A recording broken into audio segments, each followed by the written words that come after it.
कहानी की शुरुआत एक बहुत अजीब और डार्क सीन से होती है, जहां एक आदमी इतना नीचे गिर जाता है कि वो सीधे एक खतरनाक सांप वाली डायन के ठिकाने में पहुंच जाता है। वो उससे कहता है कि उसे काली ताकत चाहिए, बदले में जितना पैसा मांगे देगा। डायन पैसे नहीं मांगती, बल्कि एक शर्त रखती है, अपनी सबसे प्यारी चीज की कुर्बानी दो। आदमी बस 2-3 सेकंड सोचता है और बिना किसी पछतावे के अपनी ही बीवी को मार देता है। उसकी लाश नदी में फेंक देता है, फिर 1 घंटी बजाता है और उसी के साथ काले जादू की रस्म पूरी हो जाती है। और ये पहली बार नहीं था, इससे पहले भी वो सत्ता के लिए एक खतरनाक काले जादूगर के साथ मिलकर अपने ही देश को बर्बाद करने की साजिश कर चुका था। अब सीन शिफ्ट होता है बड़े लेवल पर, जहां इंसान और जादूगर सालों से शांति से रह रहे थे, लेकिन एक नाम सब कुछ बदल देता है, मोड्रेड। मोड्रेड खुद को जादूगरों का रक्षक बताता है, लेकिन असल में उसे सिर्फ ताकत चाहिए होती है। वो शहरों पर कब्जा करता है, लोगों को मारता है और अब वो एक विशाल दैत्य को कंट्रोल करके इंसानों के आखिरी किले टामेलों पर हमला कर रहा होता है। सीन पूरी तरह वॉर में बदल जाता है। दैत्य एक बड़े लोहे के गोले से किले को तोड़ने की कोशिश करता है। सैनिक मर रहे होते हैं, हर तरफ अफरा तफरी मची होती है। ऊपर खड़ा राजा ये सब देख रहा होता है, उसके अंदर गुस्सा उबल रहा होता है,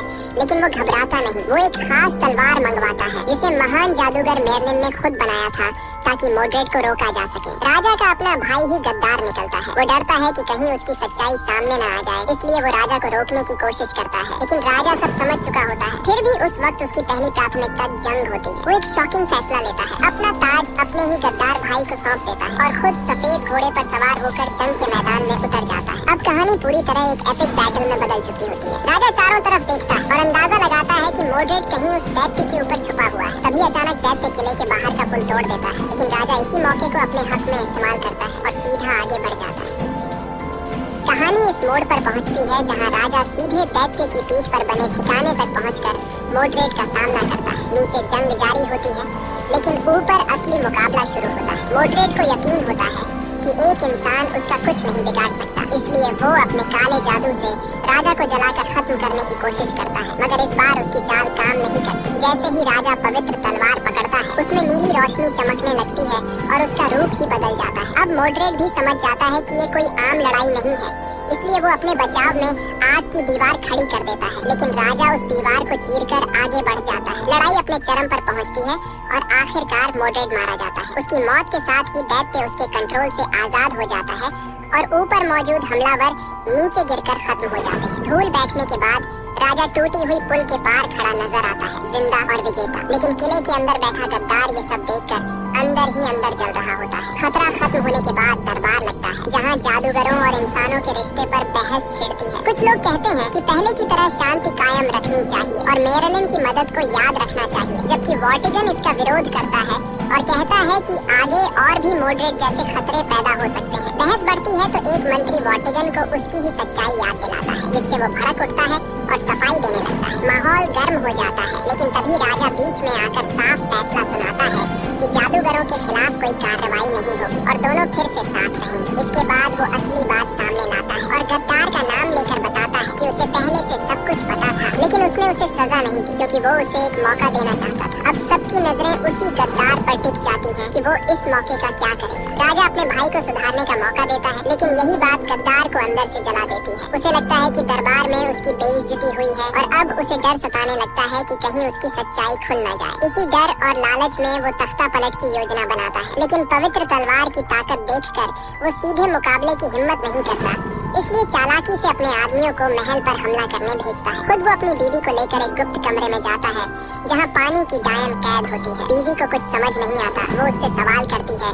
लेकिन जवाब देने के बजाय वो उसे गले लगाता है और अगले ही पल खंजर से मार देता है। मरते वक्त भी उसे सच्चाई का पता नहीं चलता और उसी कुर्बानी के बदले गद्दार को काली ताकत मिल जाती है। उधर महल में अफरा तफरी मच जाती है, सैनिक आपस में ही लड़ने लगते हैं, हर तरफ हमला हो रहा होता है। राजा हालात समझते ही रानी को जगाता है और कहता है कि वो बेटे आर्थर को लेकर तुरंत निकल जाए। तीनों किसी तरह बचते बचाते किनारे तक पहुंचते हैं, लेकिन वहां काले घुड़सवार उनका रास्ता रोक लेते हैं। इससे पहले कि राजा कुछ कर पाता, रानी को मार दिया जाता है। गुस्से और दर्द में राजा पवित्र तलवार निकालकर लड़ाई शुरू करता है। तलवार की टक्कर से जबरदस्त ताकत निकलती है, लेकिन दुश्मन ज्यादा ताकतवर होता है। ऊपर से बेटे की चिंता में राजा पूरी ताकत से लड़ भी नहीं पाता और इसी बीच तलवार उसके हाथ से छूटकर दूर गिर जाती है, सीधे आर्थर के पास। आर्थर कुछ पल हिचकिचाता है, फिर तलवार उठा लेता है, लेकिन उसकी धार उसके हाथ को काट देती है और एक खास निशान छोड़ जाती है। उधर राजा कमजोर पड़ता जा रहा होता है, फिर भी वो आखिरी दम तक दुश्मन को रोकता है और चिल्लाकर आर्थर को भागने के लिए कहता है। जब उसे यकीन हो जाता है कि उसका बेटा सुरक्षित निकल गया है, तब वो चैन की सांस लेता है। आखिरकार काला घुड़सवार उसे घातक चोट देता है और मरने से पहले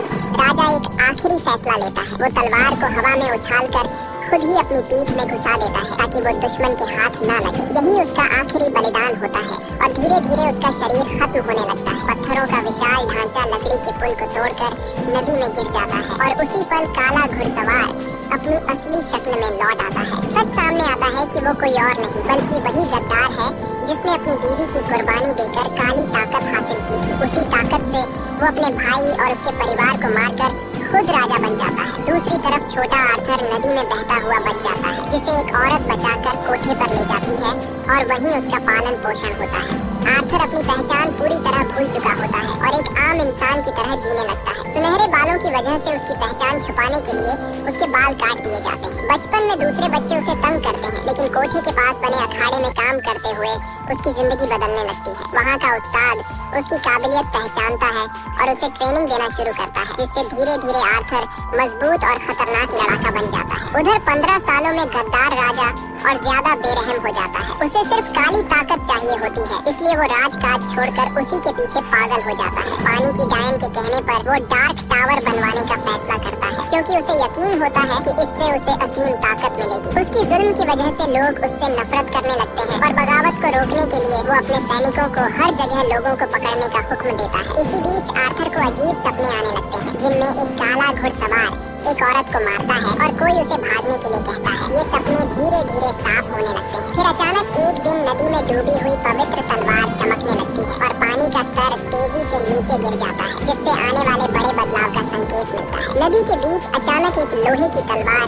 खुद ब खुद जमीन में गड़ी हुई नजर आती है। आसपास के सिपाही उसे कोई कीमती पुराना खजाना समझकर उसे निकालने की कोशिश करते हैं, लेकिन पूरी ताकत लगाने के बाद भी तलवार जरा भी नहीं हिलती। तभी राजा वहाँ पहुँचता है और ये नजारा देखकर उसके चेहरे का रंग उड़ जाता है, क्योंकि वो जानता है कि इस तलवार को सिर्फ असली राजा ही निकाल सकता है। इसका मतलब साफ है कि असली वारिस वापस आ चुका है और अब उसका राज खतरे में है। राजा तुरंत उस रहस्यमयी औरत डायन के पास जाता है और पूछता है कि तलवार फिर से क्यों प्रकट हुई। डायन उसे समझाती है कि ताकत का संतुलन बदल रहा है और अब एक नई ताकत उभरने वाली है। लेकिन राजा को इन बातों से कोई फर्क नहीं पड़ता। वो गुस्से में कहता है कि उसने अपनी पत्नी की कुर्बानी दी थी, फिर भी क्या उसे सिर्फ 15 साल का राज ही मिलेगा। डायन बताती है कि गलती उसी की है, क्योंकि उसने पहले तलवार खो दी और असली राजा के वारिस को खत्म नहीं किया। अब अगर उसे अपनी गद्दी बचानी है तो उसे उस वारिस को ढूंढकर मारना होगा। राजा को शक होता है कि उसकी ताकत शायद कम पड़ जाए, तो डायन उसे फिर से किसी अपने की कुर्बानी देने को कहती है। लेकिन राजा एक चाल चलता है। वो पूरे देश में काले कवच वाले सैनिक भेजता है और हर जवान आदमी को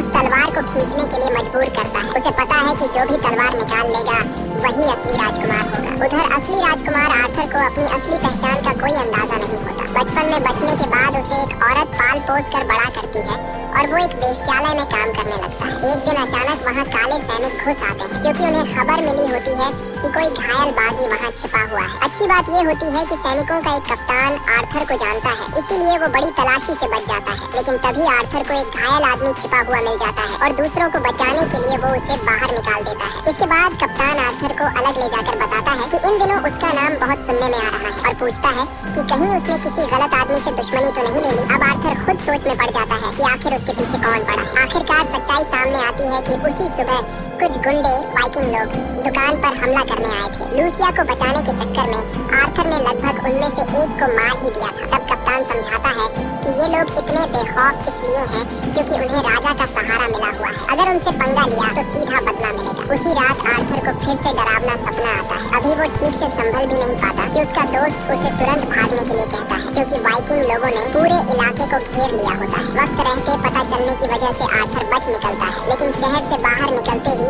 सैनिक उसे पकड़ लेते हैं। उसके हाथ पर कोई निशान नहीं होता, इसलिए उसे बाकी लोगों के साथ जहाज में डाल दिया जाता है और यहीं से उसकी किस्मत पलटने वाली होती है। अब आर्थर उन लोगों में शामिल हो जाता है जिन्हें तलवार निकालने के लिए लाया गया है। लाइन बहुत लंबी होती है, इसलिए वो जल्दी में आगे घुस जाता है। जैसे ही वो तलवार को देखता है उसे अजीब सा अपनापन महसूस होता है। वो तलवार पकड़ता है और अचानक दोनों के बीच एक अजीब सी ताकत जाग जाती है। जैसे ही वो दोनों हाथों से तलवार पकड़ता है तलवार चमकने लगती है और बिना ज्यादा मेहनत के आर्थर उसे आसानी से बाहर निकाल देता है। ये देखकर सारे सैनिक दंग रह जाते हैं, लेकिन तलवार की ताकत उसके शरीर से ज्यादा होती है और वो वहीं बेहोश होकर गिर जाता है। जब उसे होश आता है तो वो खुद को कैद खाने में पाता है। सामने खड़ा होता है राजा, उसका चाचा। 15 साल बाद ये मुलाकात किसी इमोशनल सीन जैसी नहीं होती, बल्कि पूरी चालाकी और साजिश से भरी होती है। राजा उसे बताता है कि वो पुराने राजा का बेटा है, लेकिन आर्थर इस बात को मानने से इनकार कर देता है। वो कहता है कि वो तो बस एक आम इंसान है जो बचपन से ही वेश्यालय में पला बढ़ा है। राजा उसे समझाता है कि इस तलवार को सिर्फ असली राजा या उसके खून के वारिस ही निकाल सकते हैं और यही सबसे बड़ा सबूत है। आर्थर जान बचाने के लिए कहता है कि वो हमेशा के लिए गायब हो जाएगा, लेकिन राजा उसकी बात पर भरोसा नहीं करता। उसे पता है कि आर्थर भी उसी की तरह ताकत और सत्ता का भूखा बन सकता है। अगर उसे छोड़ दिया तो वो एक दिन वापस आकर सब कुछ छीन लेगा। अब आर्थर को एहसास हो जाता है कि शायद इस बार वो बच नहीं पाएगा। वो जमीन पर बैठा हुआ पहली बार पूरी तरह टूट जाता है। इसी बीच एक लोहार की दुकान में नीले कपड़े पहने एक रहस्यमयी औरत पहुंचती है और कहती है कि उन्हें मिलकर काम करना होगा। लोहार, जो पुराने राजा का वफादार होता है, बिना ज्यादा सोचे मान जाता है, क्योंकि वो जानता है कि अगर आर्थर राजा के हाथ लग गया तो उसका बचना नामुमकिन है। उधर राजा आर्थर को चुपचाप मारने के बजाय उसे सबके सामने बेइज्जत करना चाहता है। वो उसे जेल से बाहर लाता है और उसकी आंखों के सामने उस औरत को मार देता है जिसने उसे बचपन से पाला था। फिर बाकी लोगों की जान को दांव पर रखकर आर्थर को मजबूर करता है कि वो सबके सामने खुद को झूठा और कायर माने। इसी बीच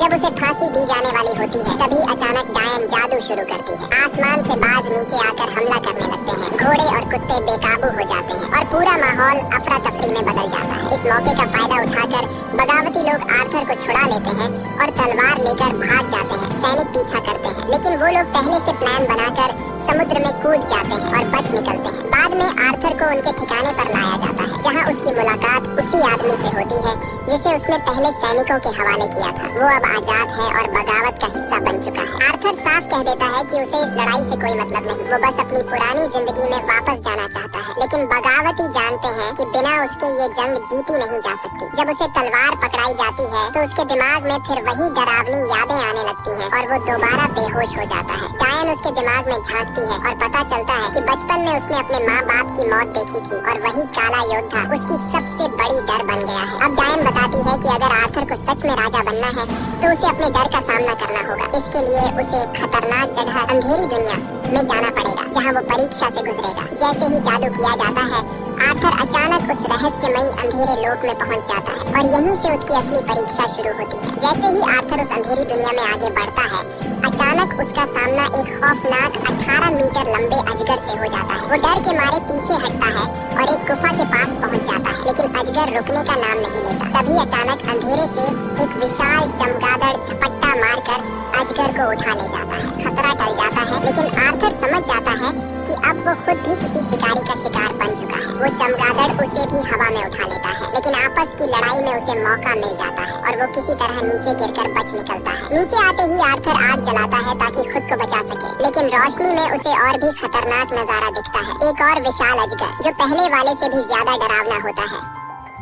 किस्मत से वो उस वक्त हमला नहीं करता और आर्थर वहाँ से निकल भागता है। पहाड़ का रास्ता खतरनाक देखकर वो पानी के रास्ते जाने का फैसला करता है, लेकिन वहाँ उसे कुत्ते से भी बड़े चूहे मिल जाते हैं। हर तरफ मौत का खतरा झेलते हुए आखिरकार वो अपनी मंजिल तक पहुँच ही जाता है, लेकिन यहाँ भी सुकून नहीं मिलता। धुंध में छिपे भेड़ियों का झुंड उसे घेर लेता है। उनकी आंखें हरी चमक रही होती हैं और साफ पता चल रहा होता है कि वो बहुत भूखे हैं। उसी वक्त आर्थर पवित्र जगह तक पहुँचता है। तलवार को दोनों हाथों से पकड़कर वहाँ रखता है। तलवार की ताकत से न सिर्फ भेड़िए पीछे हट जाते हैं, बल्कि आर्थर की खोई हुई यादें भी वापस आ जाती हैं। उसे सच पता चलता है, उसके माता पिता का कातिल कोई और नहीं बल्कि उसका खुद का चाचा राजा है। इस परीक्षा को पार करने के बाद आर्थर वापस असली दुनिया में लौट आता है। डायन उसे बताती है कि राजा अब एक अंधेरा टावर बना रहा है और जैसे जैसे वो टावर ऊंचा होता जाएगा उसकी ताकत भी बढ़ती जाएगी। अगर वो पूरा बन गया तो राजा को अजेय ताकत मिल जाएगी। फिर कहानी 15 साल पहले की तरफ जाती है, जब इंसानों और जादूगरों के बीच जंग हुई थी। उसी दौरान राजा ने एक खतरनाक जादूगर से हाथ मिलाया था ताकि वो पुराने राजा को हराकर सत्ता हासिल कर सके। लेकिन बाद में एक और जादूगर ने उस ताकत को रोकने के लिए उसी जादुई डंडे को तलवार में बदल दिया, वही तलवार जो अब आर्थर के पास है। और उसने उस पर एक नियम भी लगा दिया कि उसे सिर्फ असली राजा या उसके खून का वारिस ही इस्तेमाल कर सकता है। जब आर्थर ये सब जान लेता है तो उसका गुस्सा और बढ़ जाता है। अपने माता पिता और उसे पालने वाली औरत का बदला लेने के लिए वो अब तैयार हो जाता है। वो बगावतियों के साथ मिलकर राजा को खत्म करने का फैसला करता है, लेकिन वो जानता है कि सीधी लड़ाई में जीतना नामुमकिन है, इसलिए वो चालाकी से प्लान बनाने का फैसला करता है। कोई सुझाव देता है कि दूसरे राजाओं से मदद ली जाए, लेकिन आर्थर मना कर देता है क्योंकि उसे पता है कि इस खेल में धोखा किसी भी मोड़ पर मिल सकता है। अब असली जंग शुरू होने वाली है। काफी सोचने के बाद आर्थर एक चाल चलता है। वो फैसला करता है कि राजा को उसके सबसे कमजोर पॉइंट पर चोट पहुंचाकर बाहर निकाला जाए। राजा की सबसे बड़ी कमजोरी होती है उसका बनता हुआ डार्क टावर, इसलिए आर्थर उसकी सप्लाई पर हमला करवाता है। खाने की नाव डुबो दी जाती है, गुलामों की टोली पर हमला होता है, यहाँ तक कि उसका पसंदीदा महल भी जला दिया जाता है। ये सब देखकर राजा गुस्से में खुद लंदन निकल पड़ता है। बगावती लोगों को अंदर से खबर मिल जाती है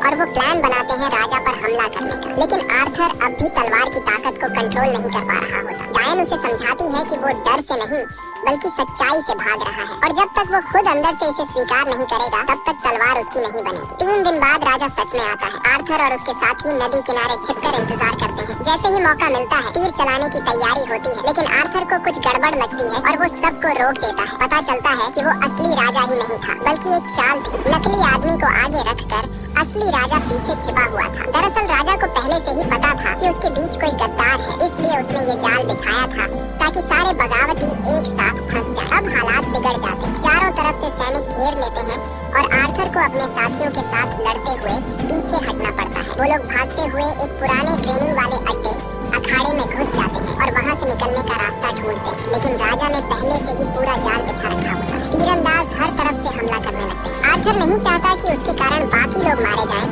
लेकिन वहाँ मौजूद सभी लोग खुद लड़ने के लिए तैयार हो जाते हैं क्योंकि वो भी राजा की जुल्म से तंग आ चुके होते हैं। तभी लड़ाई के बीच डायन को पकड़ लिया जाता है। ये देखकर आर्थर मजबूर होकर तलवार उठाता है और इस बार कुछ अलग होता है। पहली बार वो तलवार की असली ताकत को कंट्रोल कर लेता है। चारों तरफ तूफान जैसा मंजर बन जाता है और दुश्मन एक एक करके गिरने लगते हैं। जब धूल बैठती है तो मैदान में दुश्मनों की लाशें पड़ी होती हैं। ये सब देखकर आम लोग भी हिम्मत पकड़ लेते हैं और सड़कों पर उतर आते हैं। राजा के खिलाफ आवाज उठाने लगते हैं। अब बगावत खुलकर शुरू हो चुकी होती है। इसके बाद आर्थर और उसके साथी एक सुरक्षित जगह पर छिप जाते हैं और रात होने का इंतजार करते हैं ताकि धुंध का फायदा उठाकर निकल सके। लेकिन इस दौरान उसका दोस्त घायल हो जाता है और सबको आगे भेज देता है। जैसे ही आर्थर वहाँ से निकलता है राजा उसके पीछे पीछे उस ठिकाने तक पहुँच जाता है और क्रूरता की हद पार करते हुए वो उसके दोस्त को उसके बेटे के सामने ही मार देता है। आर्थर ये सब छिपकर देख रहा होता है और उसी पल वो फैसला करता है कि अब ये लड़ाई सिर्फ गद्दी के लिए नहीं बल्कि इंसाफ और बदले के लिए है। इस नाकाम मिशन के बाद आर्थर खुद को दोष देने लगता है। उसे लगता है कि अगर ये तलवार उसकी जिंदगी में नहीं आती तो शायद ये सब कभी नहीं होता। दुख और गुस्से में आकर वो तलवार को झील में फेंक देता है। लेकिन कुछ ही देर बाद जैसे ही वो लौटने लगता है अचानक पानी उसे अंदर खींच लेता है। वहाँ उसकी मुलाकात झील की रहस्यमयी परी से होती है जो उसे एक डरावना भविष्य दिखाती है। अगर उसने हार मान ली तो पूरा राज्य राजा के जुल्म में जलकर बर्बाद हो जाएगा। ये देखकर आर्थर को अपनी गलती समझ आती है। वो वापस आता है, तलवार उठाता है और इस बार पूरी हिम्मत के साथ खड़ा हो जाता है। लेकिन जब वो अपने ठिकाने पर लौटता है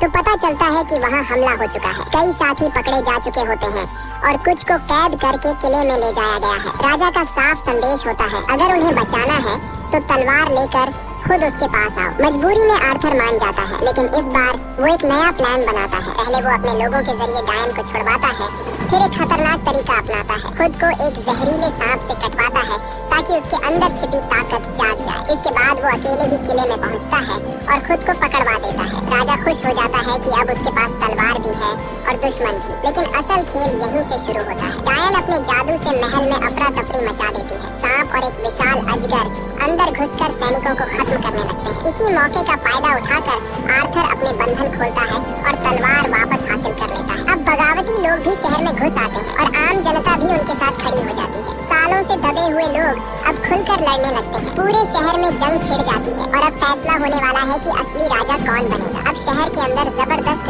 जंग छिड़ चुकी होती है। काले कवच वाले सैनिकों और बगावती लोगों के बीच सीधी टक्कर चल रही होती है। इसी अफरा तफरी का फायदा उठाकर राजा भाग निकलता है और सीधा उस रहस्यमयी डायन के पास पहुंचता है। लेकिन इस बार भी उसे वही कीमत चुकानी पड़ती है, अपनी सबसे प्यारी चीज की कुर्बानी। सत्ता के लालच में अंधा होकर वो अपनी ही बेटी की बलि दे देता है और बदले में उसे फिर से काले योद्धा की भयानक ताकत मिल जाती है। उधर आर्थर तलवार के साथ पूरे शहर में दुश्मनों को हराता हुआ आगे बढ़ रहा होता है। जो भी उसके सामने आता है वो टिक नहीं पाता। आखिरकार वो उस काले टावर तक पहुंच जाता है जिसे खत्म करना सबसे जरूरी होता है। लेकिन जैसे ही वो उसे तोड़ने की कोशिश करता है, अचानक एक तेज रोशनी उसे दूसरी जगह ले जाती है, एक सुनसान द्वीप पर, जहाँ उसका सामना एक बार फिर उसी काले योद्धा यानी अपने चाचा से होता है। अब दोनों के बीच आखिरी लड़ाई शुरू होती है। काला योद्धा बेहद ताकतवर होता है, उसके हर वार में जानलेवा ताकत होती है। शुरुआत में आर्थर पूरी तरह दब जाता है, उसे बुरी तरह हराया जाता है और वो बेहोश हो जाता है। लेकिन इसी हालत में